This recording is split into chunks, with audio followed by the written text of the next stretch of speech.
오늘 하루도 말씀과 또 성령으로 충만한 이 하루 되시기를 간절히 축원합니다. 엄마의 행복 연습이라는 책을 보면 사람들이 6만여 가지의 생각을 가지고 산다라고 이야기해요. 제가 이 글을 보고 좀 깜짝 놀랐는데, 사람들이 6만여 가지의 생각을 가지고 살고 있다고 그것도 깜짝 놀라지만, 저를 더 놀랍게 한 것은 그 6만여 가지의 생각 중에 새로운 생각이 단 2%밖에 안 되고 98%는 어제 똑같이 했던 생각을 반복한다는 거예요. 뭘 먹지? 뭘 입지? 또 누구를 만나지? 이런 내용으로 우리의 삶이 살아가고 있다는 거예요.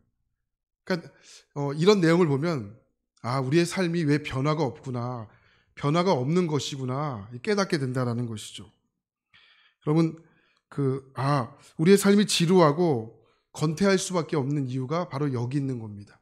우리는 어저께 했던 생각을 오늘도 할 것이고 내일도 할 것이고 변함이 없는 거예요. 누구를 만나고 뭘 입지, 또 뭘 먹지. 여러분, 아이들을 볼까요? 아이들은 건태라는 말이 어울릴 수가 없습니다. 아이들은 엄마의 뱃속에 나와서 뒤집기를 하고 또 물건을 잡고 일어나고 또 말을 배우고 사물들을 분간하고, 아이들에게는 매일매일이 새로운 시간이기 때문에 건태로울 수 있는 시간이 거의 없어요. 이런 의미에서 본다면 하나님 우리에게 주신 신앙의 능력은 무엇일까? 우리의 신앙의 능력은 쓸데없는 생각들을 정리하고 무엇을 잡아야 할지, 또 무엇을 집중해야 할지, 어떤 목표를 향해 나아가게 할지를 알게 하는 능력이 바로 신앙의 능력이라는 것이죠. 이 대표적인 사람이 사도 바울이지 않습니까? 사도 바울은 빌립보서 3장 14절에 이렇게 말해요. 표대를 향하여 그리스도 예수 안에서 하나님이 위에서 부르신 부르심의 상을 위하여 달려간다. 달려간다는 표현이 참 좋은데, 이 달려간다는 표현이 디호코라는 헬라어 단어예요. 어떤 사람이 사물을 잡으려고 재빨리 달려간다라는 뜻이에요.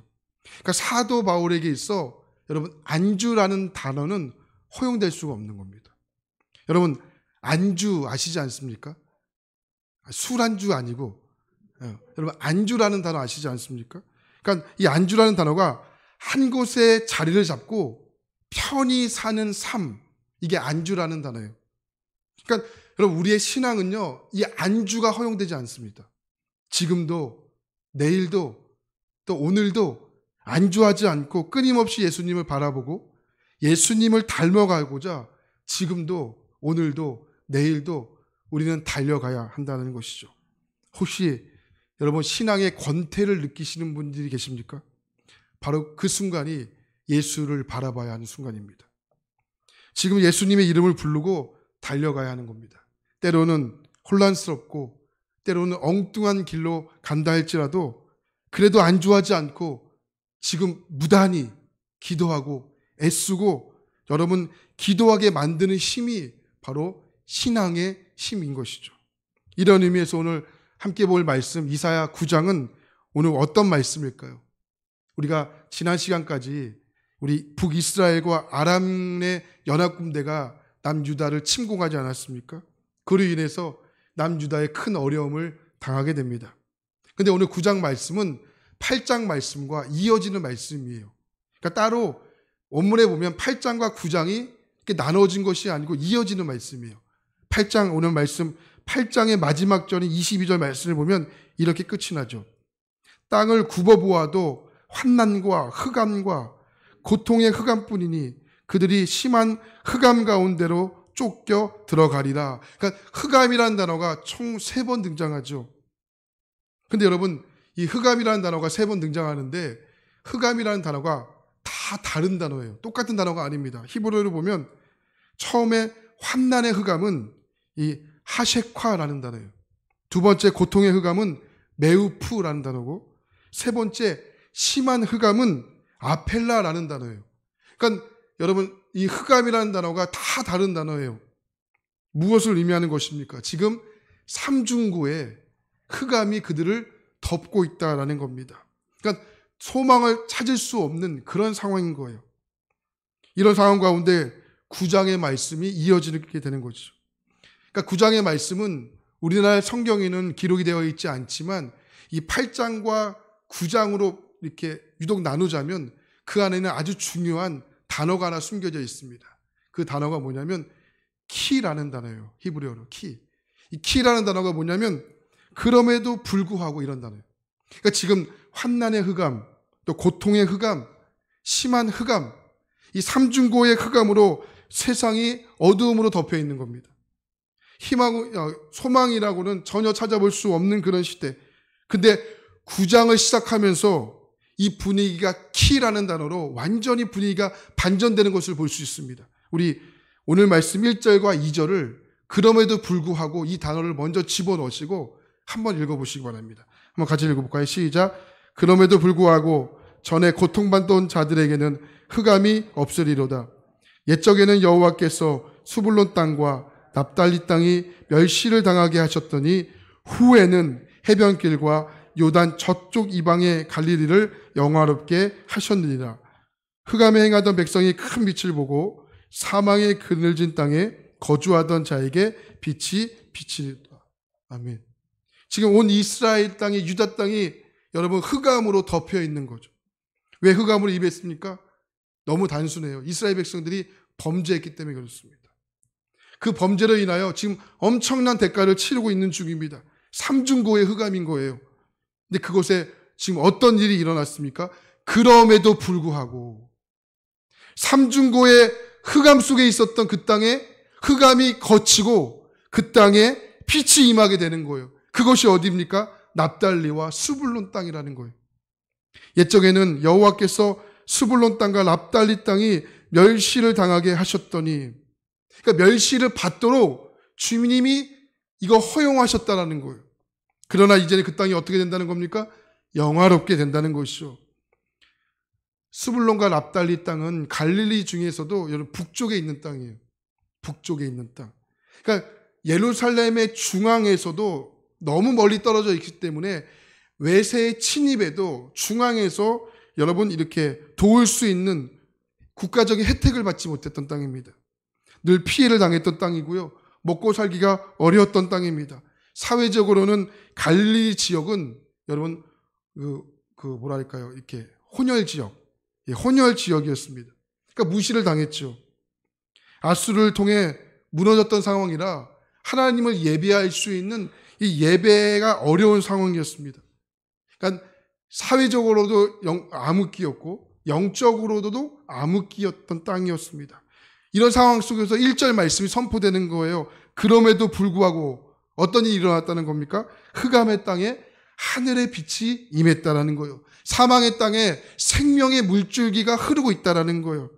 핍박을 받고 멸시받았던 땅에, 그 땅에, 납달리와 수불 땅에 하나님의 빛이 임함으로 그곳에 다시 하나님의 생명이 움츠리고 있다라는 거죠. 어두웠던 속에 헤매겼던 그 땅에 빛이 임하게 되었고 그들이 빛을 보게 되었고 죽음의 그림자가 그리웠던 그 자들 가운데 빛이 비추게 되었다라는 거예요. 그럼 도대체 어떤 일이 일어난 것입니까? 마태복음 4장을 보면 이 부분을 이렇게 해석해요. 이는 선지자 이사야를 통하여 하신 말씀을 이루려 하심이라. 일러스되 수불론 땅과 납달리 땅과 요단 땅 저쪽 해변길과 이방의 갈릴리요 흑암에 앉은 백성이 큰 빛을 보았고 사망의 땅과 그늘에 앉은 자들에게 빛이 비추었도다. 그 흑암의 땅에 누가 임했다는 거예요? 빛이신 예수 그리스도.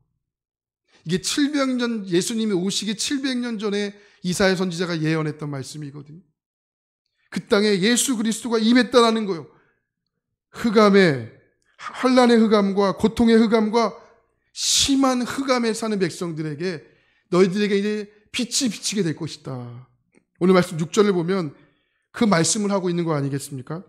이는 한 아기가 우리에서 낳고 한 아들을 우리에게 주신 바 되었는데 그 어깨에는 정사를 메었고 그 이름은 기묘자라 모사라 전능하신 하나님이라 영존하시는 아버지라 평강의 왕이라 할 것이라. 그 예수 그리스도를 선포하는 거예요. 한 아기가 누구입니까? 여러 가지 해석이 있을 수 있어요. 히스기야라고 해석하는 분들도 있고 문맥의 말씀의 흐름상 예수 그리스도를 이야기하는 거예요. 예수 그리스도께서 흑암의 땅에 오셨을 때 여러분 모든 것이 새로워졌죠. 사람들마다 기도 제목이 다 다릅니다. 아마 100명이 모이면 아마 100가지 기도 제목들이 아마 있을 겁니다. 그리고 사람마다 고통과 아픔의 내용이 다 다릅니다. 그런가 하면 이 고통의 문제를 해결하는 방식도 여러분 다 다를 겁니다. 그러니까 이 모든 것들이 다른 이 사람들이 여러분들이 지금 이곳에 모여서 예배를 드리고 있는 거예요. 그러나 모든 것들이 다 다른 우리에게 공통점이 한 가지 있죠. 그게 뭡니까? 예수 그리스도. 다 다르지만 문제를 어떻게 해결해야 하고 문제를 어떻게 풀어가야 할지를 우리는 한 가지 공통점을 갖고 있는 자들이에요. 예수 그리스도. 예수 그리스도를 통해서. 히브리서 12장 2절 보면 믿음의 주여 또 온전하게 하시는 이인 예수를 바라보자. 그래서 예수를 바라봐야 하는 거예요. 그래야 안주하지 않고 흑암 속에 머물지 않게 되는 거죠. 이것을 또 다른 말로 표현하자면 예수님의 영향력 아래에 있는 것입니다. 제가 요즘 재미있게 보는 영상이 있는데 그 영상이 뭐냐면 예산시장 살리기 프로젝트라는 그런 영상이에요. 아마 여러분들 중에도 보신 분들이 아마 간혹 있을 거라고 봅니다. 이 백종원 씨가 나와서 이 죽어있는 예산시장, 전통시장인데 그 살리기 위해서 사람들이 모여서 아이디어도 내고 또 본인의 예산도 투자하고 뭐 이렇게 예산시장을 살리기 위해서 무단히 노력을 합니다. 그래서 어떻게 됩니까? 지금은 사람들이 북적북적하는 전 국민의 핫플 장소가 이렇게 되었죠. 저도 한 번 가본 적이 있는데 음식이 동이 나서 먹지 못하고 그냥 올라왔어요.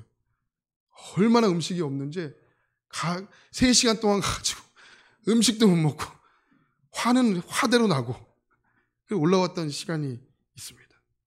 제가 영상을 보는데 그 백종원 씨가 아이디어를 이렇게 내고 도와주려 하는데 거부하시는 분들이 있습니다. 그러니까 거부하는 게 뭐가 문제가 되겠습니까? 잘못된 일이 아니죠. 근데 그 백종원 씨의 유명세를 등에 업고 사진을 걸어놓고 또 사인을 걸어놓고 그때만 반짝 따라가는 것처럼 보이고 또 어떤 위생이나 재료나 방법이 시간이 지나면서 형편이 없어진다면 여러분 얼마나 안타까운 일이겠습니까? 근데 그 백종원 씨가 받았던 가르침대로 위생이나 또 재료나 또 변질되지 않고 힘들더라도 그것을 지켜나가는 분들과 그렇지 않는 분들은 초기에는 똑같이 주목을 받겠지만 시간이 지남에 따라 이런 확연한 차이가 결과가 나누어지지 않겠습니까? 힘들더라도 그 가르침대로 여러분 따라가는 가게들 아마 지금이나 앞으로나 손님들이 찾아가는 그런 장소가 될 것이고 그렇지 않는 분들은 아무리 사진을 걸어놓고 아무리 사인을 걸어놓는다 할지라도 옛날 모습으로 그냥 돌아가는 분들의 가게는 죄송하지만 여러분 뚝 끊기는 그런 장소가 아마 되지 않을까 싶습니다. 이런 의미에서 하나님의 자녀인 우리가 여러분 어떻습니까? 마찬가지지 않겠습니까?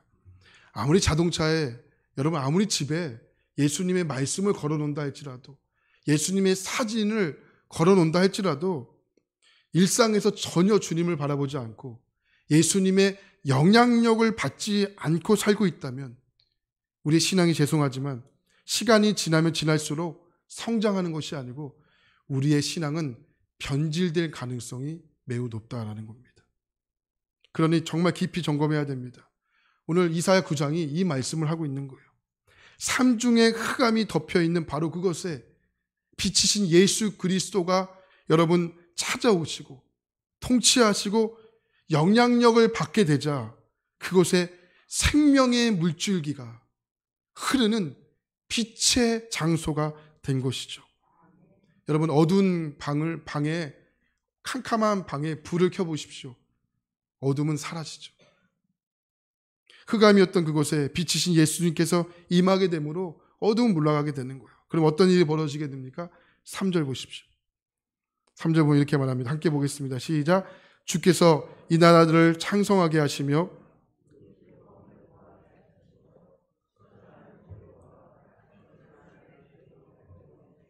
그들이 주 앞에서 즐거워하나니. 즐거움이라는 단어가 무려 몇 번 등장하죠? 4번 등장하는 거예요. 3중의 흑암이 아니라 이제 4중의 즐거움으로 바뀌는 거죠. 여러분, 이보다 더 벅찬 일이 있겠습니까? 이보다 더 경이로움이 있겠습니까?